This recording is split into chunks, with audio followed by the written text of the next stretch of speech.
এই সময়টা আসলে অন্তর্বর্তী সরকার ওইভাবে নিতে পারবে না। জাতীয় নির্বাচন আমাদের একটা প্রাণের দাবি, যেটা হচ্ছে আমরা বিগত 17 বছর আমাদের ভোটাধিকার হরণ করে রাখা হয়েছে। সেই দিকটা চিন্তা করলে আমাদের আমরা যে এত আন্দোলন সংগ্রাম করেছি, এত মানুষের আত্মত্যাগ, এ শুধু ভোটাধিকার আদায়ের করার জন্য। তো সেই ভোটের অধিকার আমরা ফিরে পাবো, এটাই আমাদের আনন্দ।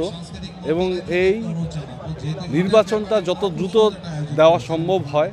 আসলে জাতীয় নির্বাচন অবশ্যই বাংলাদেশের একটা প্রধানতম একটা ইভেন্ট।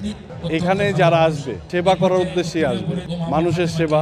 আমাদের যারা গত 17 বছর অধিকার হরণ করে রেখেছিল, সেই অধিকার আমাদের পাইয়ে দিই, আমরা সেরকম কাউকেই চাচ্ছি। এবং যদি বিশেষভাবে বলতে হয়, তাহলে আমাদের ভারপ্রাপ্ত চেয়ারম্যান তারেক রহমান যে 31 দফার ভিত্তিতে দেশ পরিচালনার একটি রূপরেখা দিয়েছে, সেই রূপরেখার ভিত্তিতে যদি দেশ পরিচালিত হয়, ইনশাল্লাহ দেশে উন্নয়ন এবং পাশাপাশি একটা সুষ্ঠু পরিবেশ ফিরে আসবে। আসলে গত 17 বছরে যেই পরিমাণ যেভাবে দেশটাকে নিমজ্জিত হয়েছে, ওইভাবে উত্থানটা করতে গেলে সময়ের প্রয়োজন।